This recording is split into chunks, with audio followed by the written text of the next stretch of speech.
I know most of you are probably too busy playing Silksong right now, but for those of us who aren't quite as fond of Metroidvanias, there's a different indie game I'd like to highlight. Hi, my name is Enchaunter, and today's game is En Garde, released August 2023 exclusively for the PC. En Garde is a swashbuckling 3D action-adventure game set in 17th century Spain. It's a very fast-paced, chaotic, and above all flamboyant game that mixes the platforming gameplay of Prince of Persia: The Sands of Time with art and style combat and just a dash of the physics-based shenanigans of Dark Messiah of Might and Magic.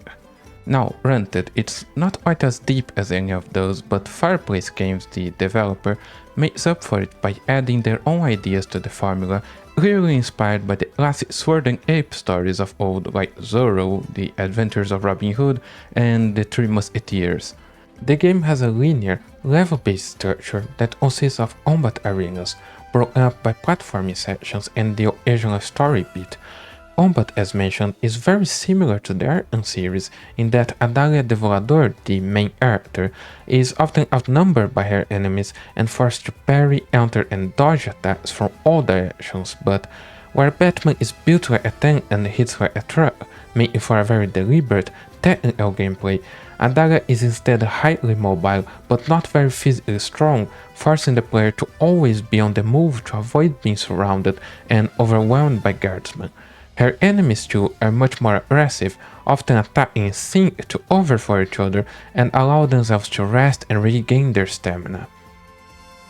On the other hand, every arena provides the player with dozens of different environmental interactions that they can use to distract, stun and weaken enemies, dictating the flow of battle. You can shove furniture and enemies into each other, pick up and throw a large assortment of items, each with their own set of interactions, cut down ropes to trigger environmental traps, and so on. The breadth is amazing and can make for some awesome moments.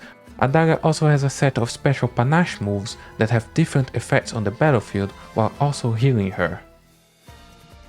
The health mechanics work very differently between Adaga and her opponents.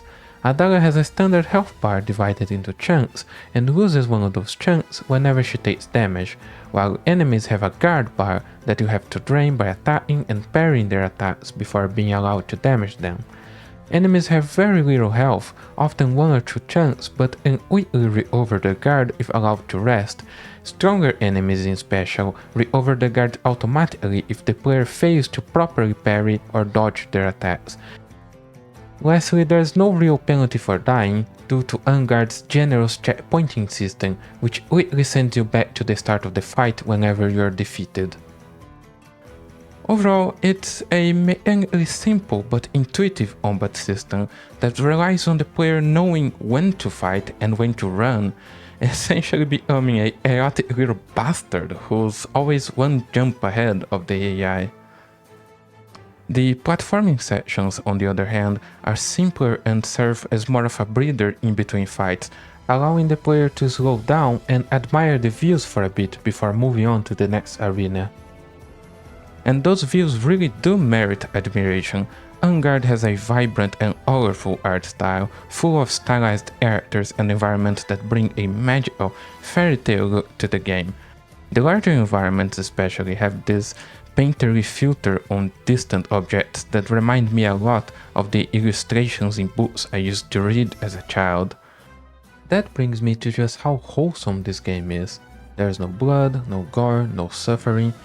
Adaga and her enemies often banter with each other even after they've been defeated, making it seem less like real life or death sword fights and more like they're just playing around and fighting for the fun of it.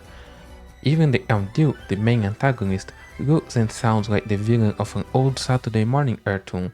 It's also on brand for swashbuckling stories, which often focus on the daring and heroic adventures of roguish, charismatic heroes rather than any pain and suffering they may encounter in their journey. Now, don't get me wrong, I love Ring Dark settings. In fact, Rogue Trader is one of my favorite games that I played through this year, but sometimes it's relaxing to just shut my brain off and enjoy some nice, colorful, unpretentious fun, and En Garde fits the bill perfectly. The soundtrack, which you have been hearing in the background, enhances that feeling, opening every stage with an orchestral, fast-paced flamenco style that just screams adventure. It's available in its entirety on the composer's YouTube channel, which I'll link in the description for you guys. Moving on to more technical details, I'd love to first highlight the fact that, as you can see in the video, En Garde features ultrawide support out of the box, something that's never a guarantee, even on very recent releases. They also offer a free built-in cheat mode, allowing players to tailor their experience beyond just choosing between difficulty options. Other than that, as an UE4 game, it has all of the graphical settings you'd expect for textures, shadows, upscaling, and the like. Though for some reason, the developers decided not to implement alternative upscalers like DLSS and FSR. It's also a very stable, lightweight game. I've had no crashes at all, and my 5070 Ti can reach a stable 110 FPS on 1440p Ultra or around 150 on high, which I prefer for the added responsiveness.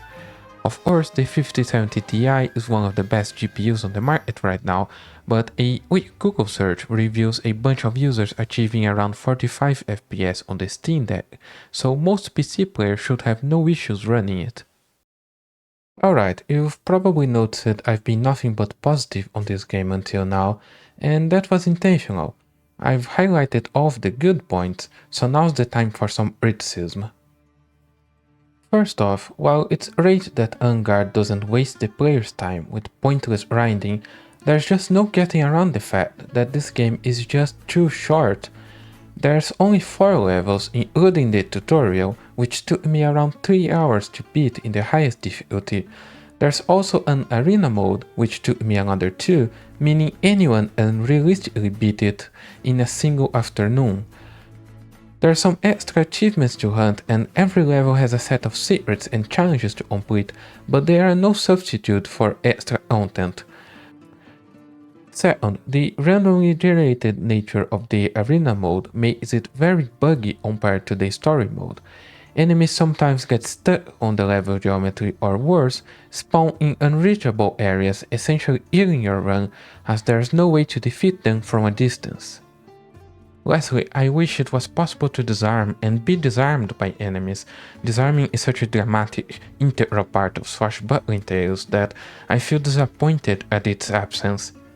So, I've told you the good and the bad. Now, to wrap it all up, I want to say En Garde is a very fun and stylish action game with a few flaws, mainly that it's so dang short. It feels in every way like a passion project of people who knew exactly what they wanted to achieve and achieved it to the best of their abilities with the resources they had on hand, and I really wish they get the chance to make it even better someday. Now, I'm not sure I can recommend En Garde for the price of $20, which is, by the way, the same price as Silksong, but that's a conversation for another time.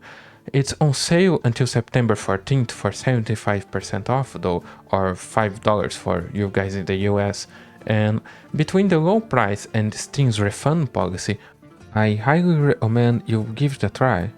Anyway, that's all from me right now. This is my first time doing anything of the sort, so I hope you've enjoyed it. Whether or not you did, I would love to hear from you and get some feedback on this video.